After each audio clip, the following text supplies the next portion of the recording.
Hello, collective.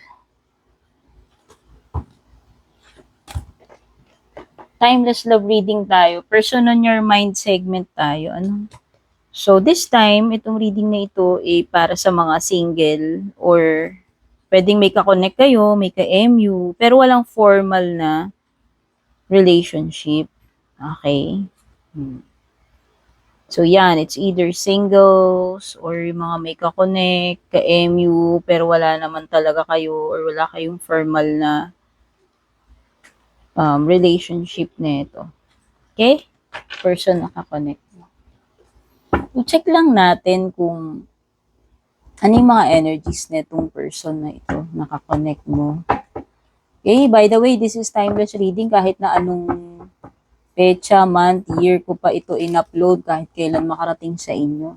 Kasi naniniwala ko na yung mga messages darating yan sa atin sa time na, sa perfect na time na kailangan nating malaman yung mga mensahe na yan. So, anyways, lahat naman po ng mga reading ko dito sa aking page or channel ay lahat naman yan ay timeless kahit na anong petsa pa po yung ipaglalagay ko dyan.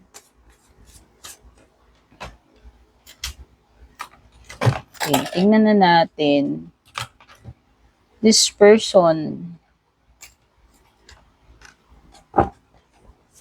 Tingnan natin yung energy.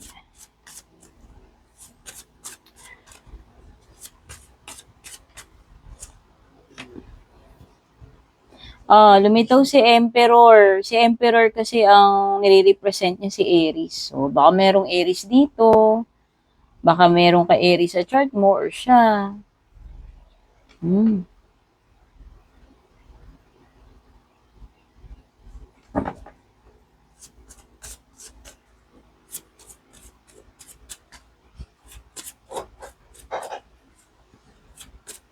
Strong personality itong person na to. Yes, pwedeng may pagka-bossy siya, may pagka-dominant yung energy niya. Itong mga reading ko, all genders welcome dito, as long as nakaka-relate kayo. Lahat welcome, kahit na ano pang gender ninyo. Kaya no need nang itanong kung, ma'am, madam, para ba to sa lalaki, para sa babae, para sa lahat. As long as nakaka-relate ka, para sa'yo to. Okay? Pag di ka nakaka-relate, obviously, hindi sa'yo yan, ha? So, ayan na nga. Sabi ko nga, itong person na to,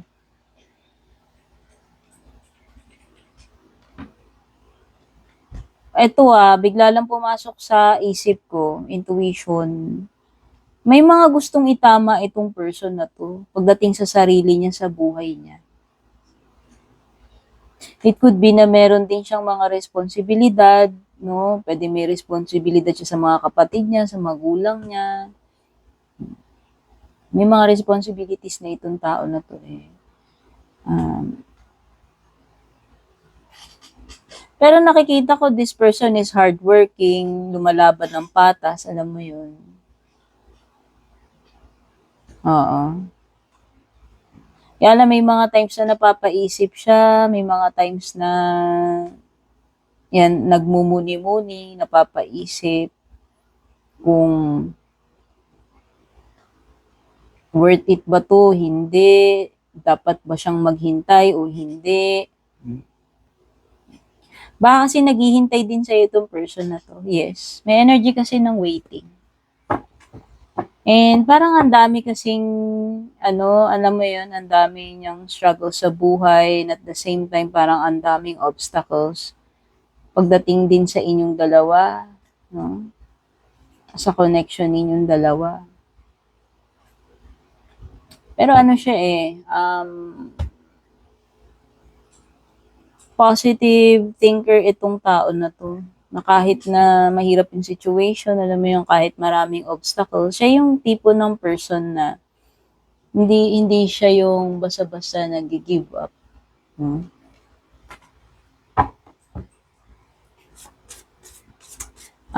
I think itong tao na to is mukhang responsible naman siya, maprinsipyo. Pwedeng breadwinner siya. Yes, pwedeng siya yung inaasahan kasi sa pamilya nila. Baka may mga kapatid dyan na pinag-aaral, no, magulang na, alam mo yun, inaalagaan, sinusustentuhan, sinusuportahan.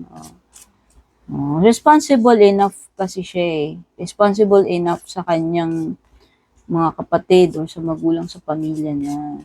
No. Pwede rin kasing no choice din siya kasi siya lang din yung inaasahan. Sabi ko nga, pwedeng siya yung breadwinner.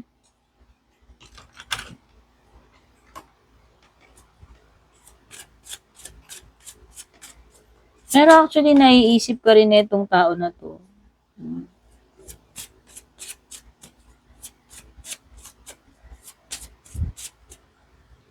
May mga times lang na parang nagiging, ano ba tawag dito? Nagiging wary siya kung,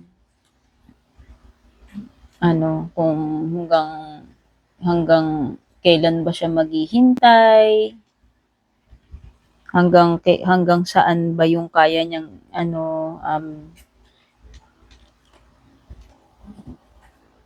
ipagtiis or ipaglaban, no? Kasi parang energy dapat pang ipaglaban. Pwedeng may mga sagabal nga, sabi ko nga, dito sa inyong dalawa or sa connection ninyo.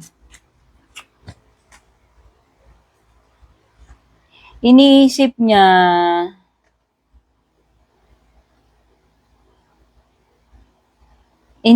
niya how far yung kaya mong ibigay, if ever, dito sa connection ninyo. Oo. Hanggang saan yung kaya mong ibigay din.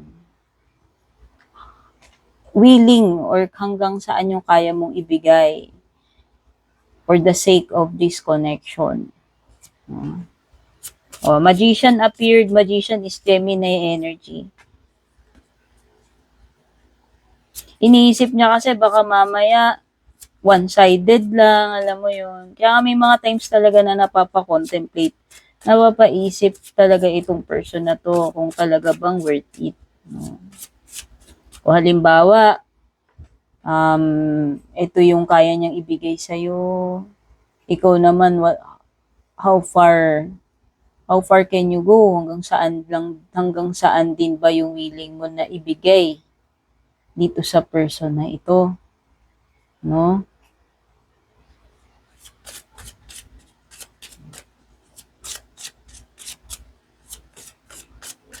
May mga minamanifest itong tao na to, magician.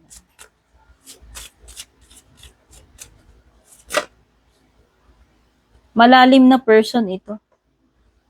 Malalim itong tao na to. Ayan, lumitaw yung priestess.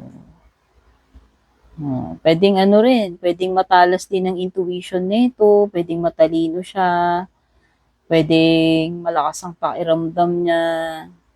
Pero malalim na person, pwedeng seryoso, pwedeng may pagka-introvert.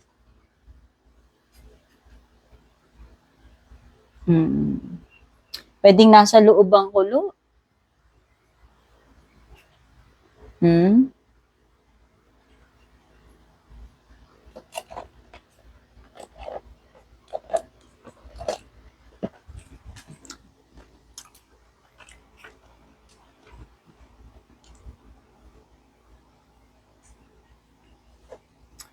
Something is telling me with the magician na magaling itong tao na to.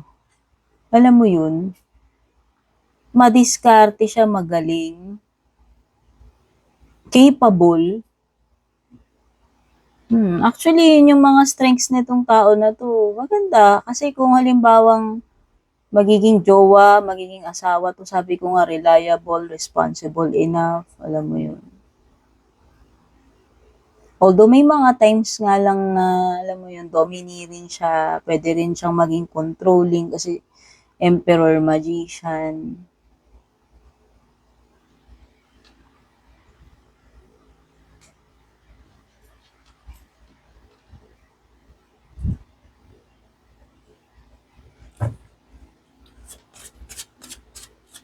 Napaka ano netong tao na to, flexible, alam mo yun. Parang kaya niyang makapag-adapt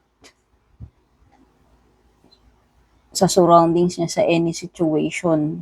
Ganun siya kagaling, kadiskarte.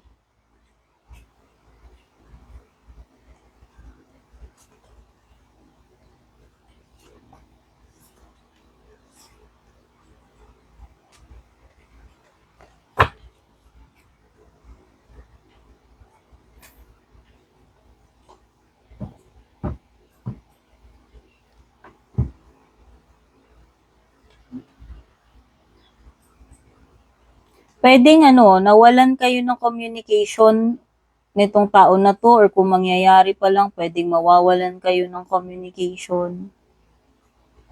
Oh, sa tingin ko nakakausap mo na to o nakaka-chat-chat mo na yan, o nakaka-video-video call mo na yan. Pero yun nga nakikita ko, parang magkakaroon ng period ng silence dito or disconnection, kawalan ng contact communication sa inyong dalawa.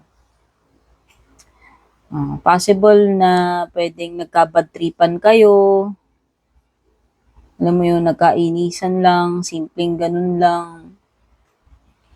Or maybe pwedeng nagtalo kayo, meron kayong hindi, alam mo yun, hindi kayo nag-agree sa isa't isa. Pwede nagkaroon din kayo ng parang tampuhan, argument or away, no? Tapos merong may magwo-walk out, magdi-disconnect. Hindi ko lang alam kung ikaw yun o siya. But nakikita ko kasi with the Eight of Cups reversed, babalik at babalik din tong person na to alam mo yun.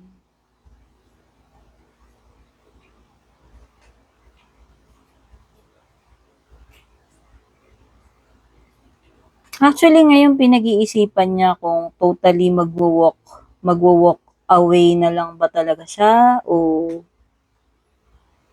magi-stay pa ba siya dito sa connection ninyo. Pero yun nga, sabi ko nga, andun yung energy na possible na bumalik ito, mag-reconnect pa rin itong tao na to. Meron siyang meron siyang gustong itanong sa iyo Parang gusto niyang gumawa ng proposal or agreement. And doon niya ibabase, no? Once na nasabi niya na sa iyo to or na-propose niya na sa iyo to, and hintayin niya yung answer mo, doon siya magbabase kung magwo-walk out na ba siya for good or hindi. Actually. Ayun yung parang pinag-iisipan niya ngayon. Lumitaw si Hierophant, this is Taurus energy. Seryoso tong tao na to. Ito yung tipo ng tao na na naniniwala sa kasal, sa commitment. May pagka-traditional, may pagka-conservative siguro itong tao na to. Yes. Pero yun na nga, malalim 'di ba sabi ko nga, may pagka-spiritual itong tao na to. Malalim siya. Seryoso. So yun, ang nakikita ko ditong scenario, pwedeng mawawalan kayo ng contact ng communication, pero magre-reconnect siya. And then sa pagbabalik niya, sabi ko nga, meron itong tatanungin sa'yo or ika-clarify or gusto niya pag-usapan ninyo. And doon siya magbabase, depende sa kung anong isasagot mo. Kung mag-walk out na ba siya for good or kung ilalaban pa ba niya to or magi-stay siya, is depende sa kung ano yung isasagot mo dun sa magiging proposal niya or itatanong niya sa'yo. Okay? So, yan po yung reading natin. Thank you so much for watching. Kung nakarelate kayo, comment nyo dyan sa ang part kayo nakarelate. And please don't forget to subscribe, follow if you're new, pa-share, pa-heart. Okay? Kung gusto yung private reading sa akin, sabi ko nga, tignan nyo, nakapin. Kung sa YT kayo nanonood, nakapin dyan sa comments kung paano kayo magpapa-private reading sa akin or sa description. Ngayon, yung mga products na suot ko, ayan, kung gusto nyo rin bumili niyan, i-share ko po sa inyo yung product link kung saan ko po nabibili tong mga to. Bye-bye!